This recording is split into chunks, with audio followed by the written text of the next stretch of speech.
ಶಾಂತಿಯನ್ನುಡುಕದೆ ಅರಣ್ಯದಲ್ಲಿ ಆನಂದವನ್ನುಡುಕಲು ಬಂದಿರುವೆಯಾ?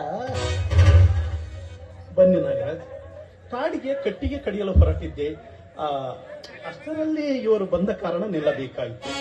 ಇವಳ ಪರಿಚಯ ನಮಗಾಗಲಿಲ್ಲ. ಇವರು ಮಂಜುಳಾ ಅಂತ, ನಮ್ಮೂರ ಶೆಟ್ಟಿಯ ಸಹೋದರಿ.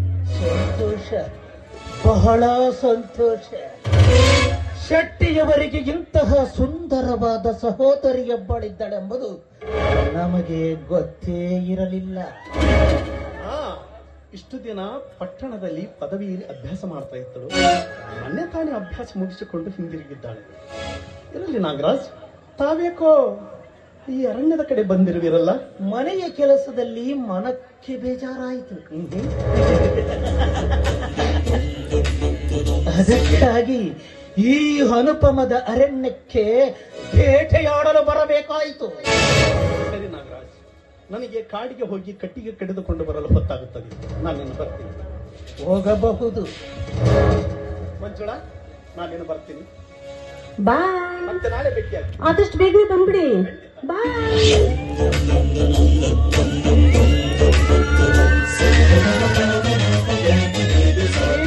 ನಿಲ್ಲು ಮಂಜುಳ, ಅವರೊಡನೆ ನೀವು ಹೊರಟಿರುವಿಲ್ಲ. ಏಕೆ ನನ್ನೊಂದಿಗೆ ಮಾತನಾಡಲು ಮನಸ್ಸಿಲ್ಲವೇ? ಹಾಗೇನಿಲ್ಲ ನಾಗರಾಜ, ನಾನ್ ಬಂದು ಬಹಳ ವೇಳೆಯಾಗಿತ್ತು, ಅದಕ್ಕಾಗಿ ಹೊರಟಿದ್ದೆ ಅಷ್ಟೇ. ಹೋಗುವುರಂತಿ ಮಂಜುಳ. ಹೋಗುವುದಕ್ಕೆ ಮುನ್ನ ನಿಮ್ಮನ್ನು ನೋಡಿ ನನ್ನ ಮನ ಪ್ರಶ್ನೆಯೊಂದನ್ನು ಕೇಳ ಬಯಸುತ್ತೇನೆ.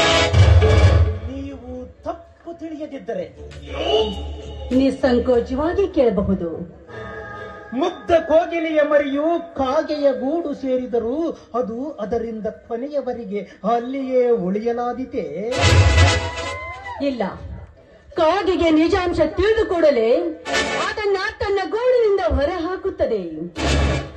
ಅಂತೆಯೇ ಆ ಚಂದ್ರನೆಂಬ ಕಾಗೆ ಕೋಗಿಲೆಯಂತಿರುವ ನಿನ್ನ ಶೀಲವನ್ನು ತನ್ನ ದುಷ್ಟತನದ ಕೊಕ್ಕಿನಿಂದ ಕೊಕ್ಕಿ ಹೊರವಾಕುವಷ್ಟರಲ್ಲೇ ನೀವೇ ಅಲ್ಲಿಂದ ಹೊರ ಆರುವುದು ಉತ್ತಮವಲ್ಲವೇ? ಹಾಗೆ ಇಲ್ಲ ನಾಗರಾಜ. ನಾಗರಾಜ, ಇದೇನು ನನ್ನ ಚಂದ್ರು ಕಾಗೆ ಅಂತವನ? ಅಲ್ಲ, ನನ್ನ ಚಂದ್ರು ಕೋಗಿಲೆ ಅಂತವನು. ಅಂತೆಯವನು ಪ್ರೇಮದ ಗೀತೆಯನ್ನು ಕೂಗಿದ್ದು, ನಾನು ಕೂಡ ಕೋಗಿಲಾಗಿ ಅವನ ಹೃದಯದ ಗೂಡನ್ನೇ ಸೇರಿದ್ದು.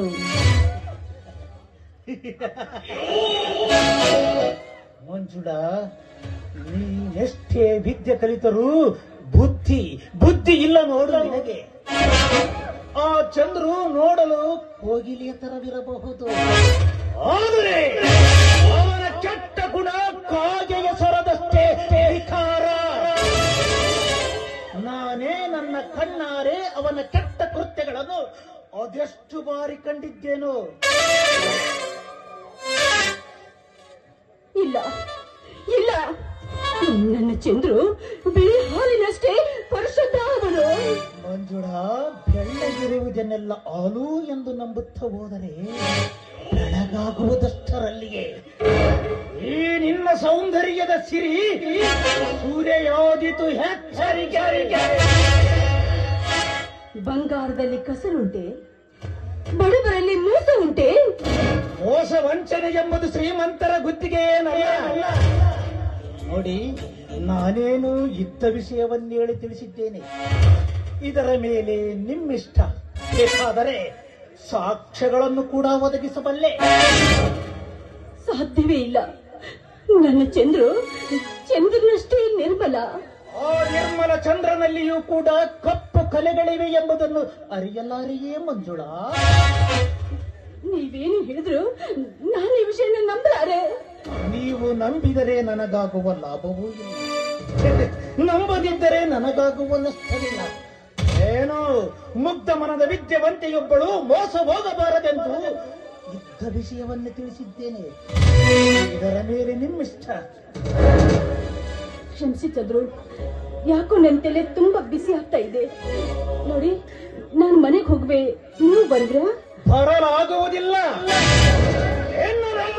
ಓಡುವುದೇ ಮುಗಿದಿ ಇಲ್ಲ. ಯಾಕೆ ಇಂದು ಯಾವ ಬೇಟೆ ಸಿಕ್ಕಿಲ್ವೇನು?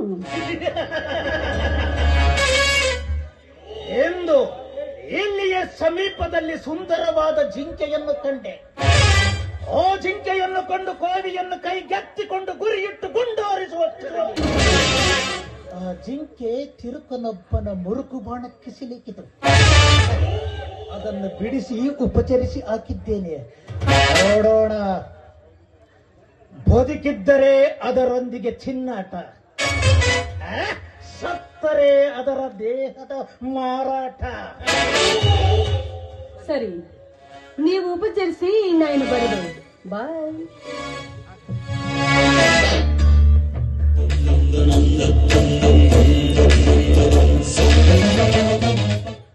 ಉಪಚರಿಸಬೇಕಂತೆ. ನನ್ನ ನುಡಿಗಳಿಗೆ ಈ ಹೆಣ್ಣು ಜಿಂಕೆ ಯಾವ ಕ್ಷಣದಲ್ಲಿ ಚಂದ್ರುವಿನ ಪರಿಶುದ್ಧ ಪ್ರೇಮವನ್ನು ಸಂದೇಹಿಸಿತೋ, ಈ ಹೆಣ್ಣು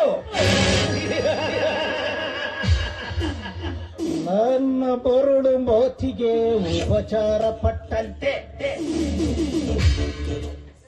ಇಷ್ಟು ತಿಳಿಯದ ಶಕ್ತಿಯ ಸಹೋದರಿ ನಿಜವಾಗಲೂ ಸೌಂದರ್ಯದ ಸಿರಿ. ಇವಳನ್ನು ಕಂಡೊಡನೆ ನನ್ನೆದೆಯ ಕಾಮದ ಮಿಡಿನಾಗರ ಮಾಡಿಸುತ್ತದೆ.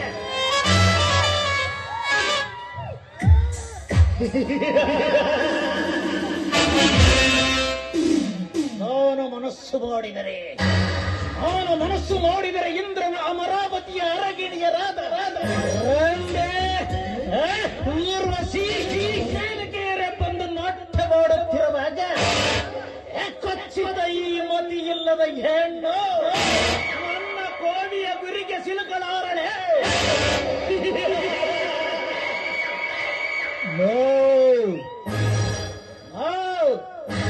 ಈ ನಾಗರಾಜನ ಗುರಿ ಎಂದೂ ತಪ್ಪಿಲ್ಲ, ಹಿಂದೆಯೂ ತಪ್ಪಿಲ್ಲ, ಮುಂದೆಯೂ ತಪ್ಪುವುದಿಲ್ಲ, ಇಂದೂ ತಪ್ಪುವುದಿಲ್ಲ.